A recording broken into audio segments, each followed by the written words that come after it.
Bueno, vamos a ver el tema de hipoacusia súbita. La hipoacusia súbita se define de la siguiente forma y es una hipoacusia sensorineural o neurosensorial de aproximadamente 30 decibeles o más en tres frecuencias audiométricas contiguas en un periodo de menos de 3 días, es decir, 3 días o menos. Entonces, esta es una patología que es más frecuente de lo que en general el médico general supone, y son pacientes que se presentan refiriendo una pérdida de audición en forma súbita, ya sea de una noche a otra o en el transcurso de menos de 3 días, y se corrobora por medio de una audiometría. Esta hipoacusia debe ser forzosamente neurosensorial. Es una patología que en las estadísticas en Estados Unidos aproximadamente se presentan 4.000 nuevos casos anuales, y conforme aumenta la edad va aumentando también la incidencia. Tiene una incidencia aproximadamente también de 2 a 20 casos por cada 100.000 habitantes, y afecta por igual tanto hombres como mujeres. 40 a 54 años de edad es más o menos la edad promedio, pero realmente es una patología que no debemos guiarnos por la edad. Puede presentarse prácticamente en cualquier edad. Y como ya habíamos dicho, a mayor edad la probabilidad de que tengan un evento de estas características es más frecuente. Y se puede presentar bilateralmente en el 1% de los casos. Es decir, se pueden debutar en algunas patologías por una pérdida súbita de los dos oídos al mismo tiempo. Y bueno, las principales teorías de por qué ocurre la hipoacusia súbita, pues son muy variadas y hay muchas teorías, pero en general la ciencia cierta no se tiene una causa específica. Cualquier cosa que pueda afectar la irrigación del oído interno o cause una inflamación de las células ciliares externas puede provocar que haya una manifestación de una hipoacusia súbita.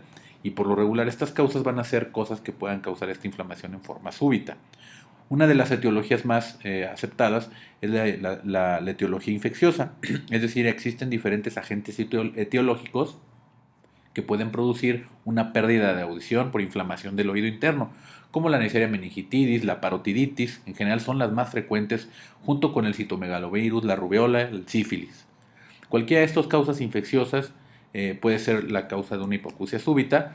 La traumática en términos generales, cualquier traumatismo con fractura del hueso temporal cuando existe un compromiso de la cápsula óptica, como se ve en esta imagen en donde tenemos una fractura transversa o con afección de la cápsula óptica, pues bueno, va a causar una lesión permanente y súbita del oído interno, y por lo tanto se va a manifestar como una hipoacusia súbita. Es importante también señalar que en términos generales la hipoacusia súbita se denomina así cuando no tenemos una causa bien definida. Es decir, una causa traumática, un trauma de hueso temporal, pues sabemos que el traumatismo fue lo que provocó la hipoacusia. Entonces, podría quedar fuera de las patologías que nosotros describimos en la hipoacusia súbita. Sin embargo, como cumple los criterios de una hipoacusia súbita, que es una pérdida en más de tres frecuencias contiguas, puede haber una pérdida en estas frecuencias, y además se presenta en forma súbita, es decir, en menos de 3 días. Obviamente esto es posterior al traumatismo. Entonces es importante señalar que hay otras causas también muy conocidas que pueden causar una hipoacusia neurosensorial en forma aguda o corta, que van a ser causantes de hipoacusia súbita. Otras de las etiologías es la neoplásica, como por ejemplo causados por un neurinoma del acústico, que es un tumor que habitualmente se presenta en el conducto auditivo interno y que puede causar compresión del nervio coclear, y por lo tanto una lesión con una hipoacusia súbita. La leucemia, el mieloma múltiple, y las causas inmunológicas son más frecuentes.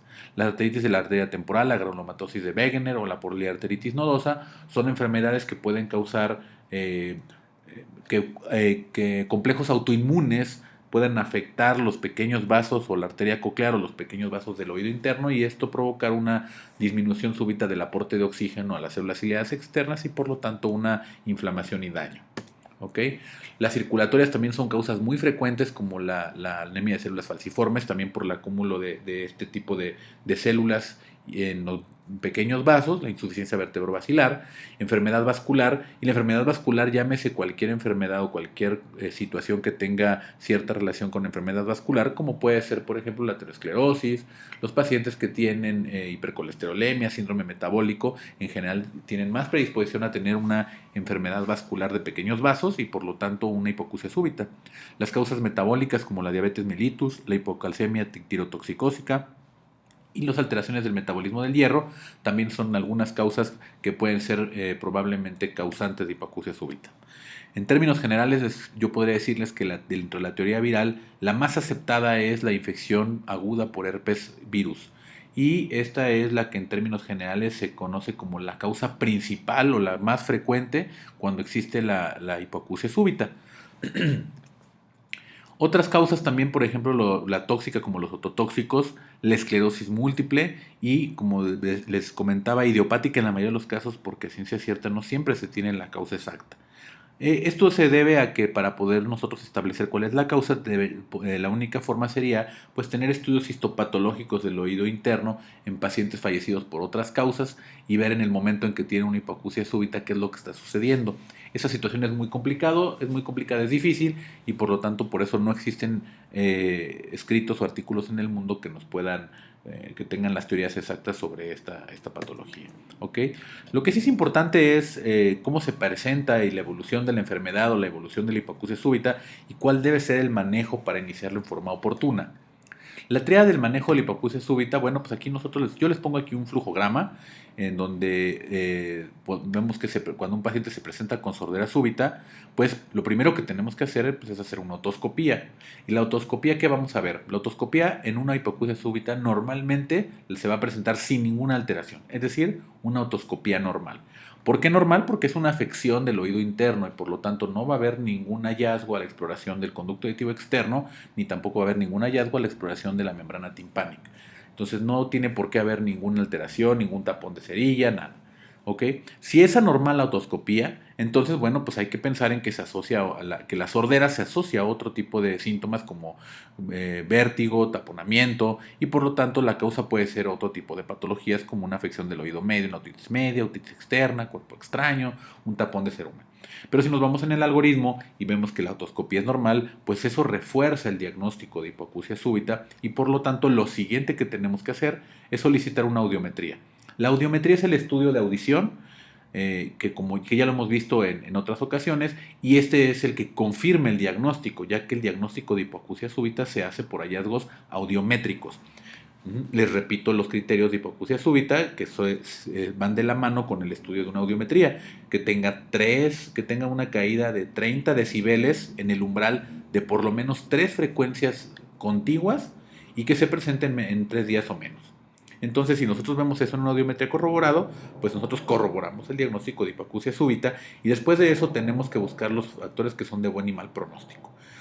Después, independientemente de los factores de buen y mal pronóstico, el tratamiento siempre va a incluir el manejo con esteroides a dosis altas. ¿Okay? Y obviamente si esto le llega a algún médico general o a algún otro especialista, pues tiene que ser remitido al otorrinolaringólogo para que continúe el estudio pertinente. Un tercio de los pacientes mejoran en forma espontánea, sin ningún manejo. ¿Por qué? Pues tampoco se sabe. Va de la mano con el desconocimiento que se tiene de algunas de las causas. Cuando la mejoría es espontánea, es decir, sin manejo, normalmente va a ocurrir dentro de las primeras 2 semanas. Por lo tanto, cuando esto tarda más de 2 semanas en mejorar, pues no vamos a tener un paciente que tiene mal pronóstico para la mejoría. En el 15% de los pacientes con esta patología, la hipoacusia tiende a progresar y hacerse peor. Entonces, como les había comentado, el diagnóstico se hace por medio de una audiometría tonal y podemos ver que la timpanometría va a ser un estudio en la cual pues, no va a reportar ninguna alteración y las curvas van a ser tipo A. Los reflejos estapediales van a estar abolidos tanto los ipsi como contralaterales en el lado afectado. ¿Okay? Los factores que son de mal pronóstico para una hipoacusia súbita y por qué es importante señalarlos. Normalmente las hipoacusias súbitas, como les decía, un tercio llegan a mejorar sin la intervención de un médico ni de ningún medicamento. Pero hay un tercio de pacientes que mejoran con el tratamiento que nosotros instauramos dentro de las primeras horas. y eso pues modifica por completo el pronóstico para un paciente, ya que el nosotros intervenir en forma oportuna hace la diferencia de que un paciente escuche o recupere la audición, recupere algo de audición o de plano nunca más vuelva a escuchar. Entonces sí es importante establecer estos factores. Otro tercio de los pacientes no mejoran a pesar del tratamiento. Entonces, independientemente de eso, nosotros tenemos que más o menos 2/3 de los pacientes con el tratamiento nosotros nos estamos asegurando de que puedan mejorar y mejorar su pronóstico. Estos factores que son de mal pronóstico son la hipoacusia neurosensorial profunda. A mayor pérdida es más probable que el paciente no recupere la audición. Entonces, los que tienen una hipoacusia profunda, pues tienen peor pronóstico.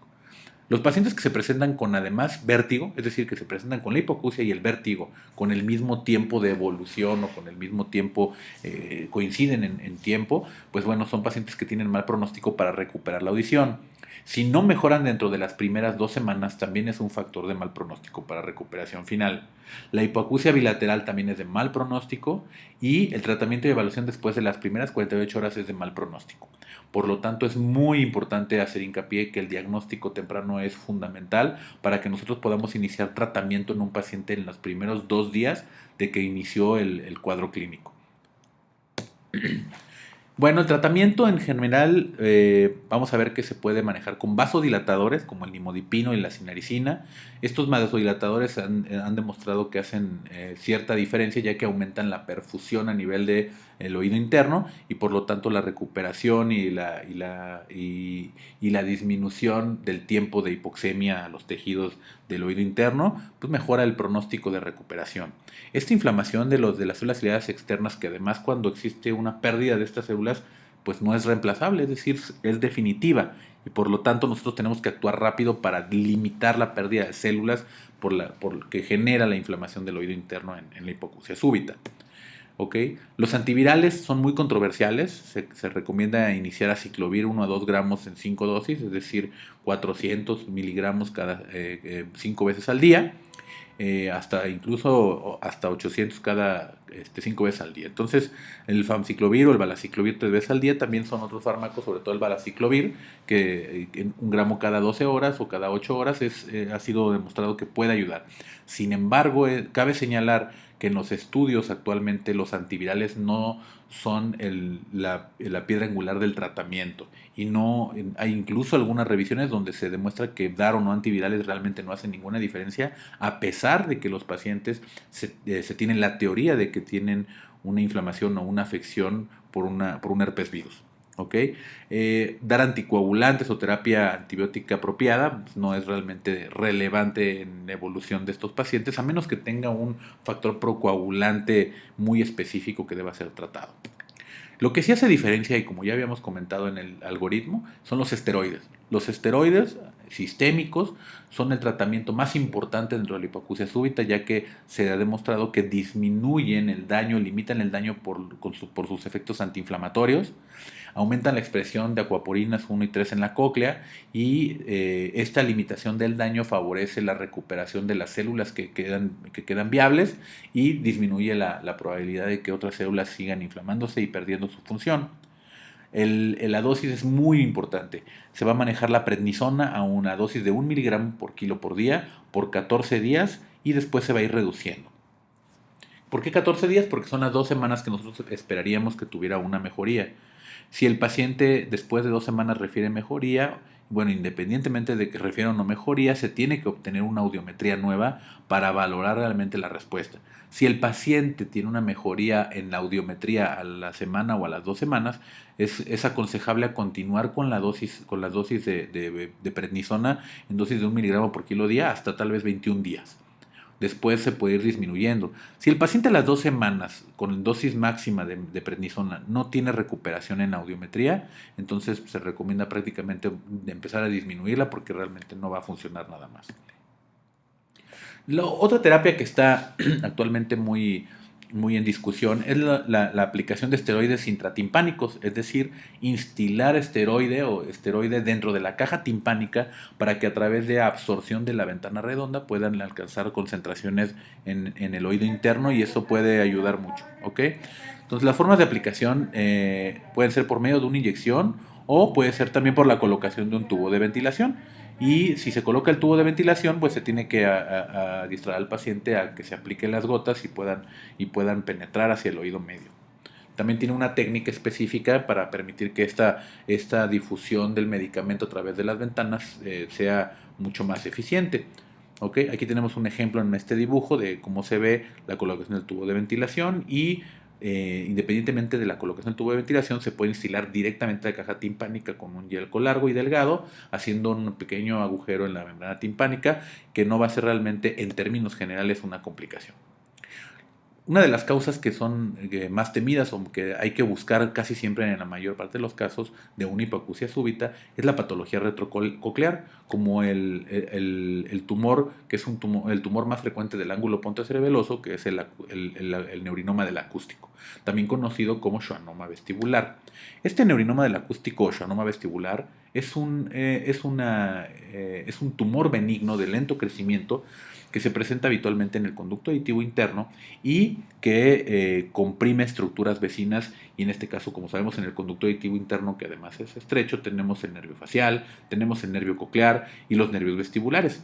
De hecho, a pesar de que se llama neurinoma del acústico, este es un tumor específicamente del nervio vestibular que cuando va creciendo difícilmente causa vértigo, pero sí puede empezar a comprimir el nervio coclear y por lo tanto darnos una hipoacusia súbita y debutar como una hipoacusia súbita.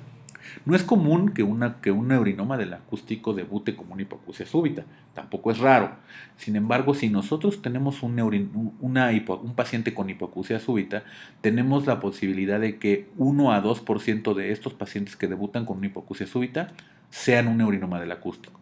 Por lo tanto, la recomendación de hacer diagnóstico y buscar en todo paciente que tiene una hipoacusia súbita unilateral, buscar este tipo de tumores es mandatorio. La forma como se hace es por medio de una resonancia magnética, y el hecho de que tengamos 1 o 2% de los pacientes debuten con esta patología o más bien debuten con una manifestación clínica como es una hipoacusia súbita justifica que le hagamos a todos una resonancia magnética a pesar del costo. ¿Okay? Hay algunos casos de neurinomas del acústico que son bilaterales, como en la neurofibromatosis tipo 2, y pueden presentarse también como un neurinoma como una hipoacusia súbita bilateral. ¿Ok? Bueno, hasta aquí llega la clase de hipoacusia súbita. Es importante tener en cuenta de las cosas más importantes es el diagnóstico oportuno, el tratamiento adecuado y no enviar a los pacientes cuando refieren que tienen una pérdida importante o súbita de la audición, enviarlos nada más con gotas y otro tipo de tratamientos que no les van a servir de nada. Ante la duda, pues pidan la asesoría o la interconsulta por un otorrinolaringólogo.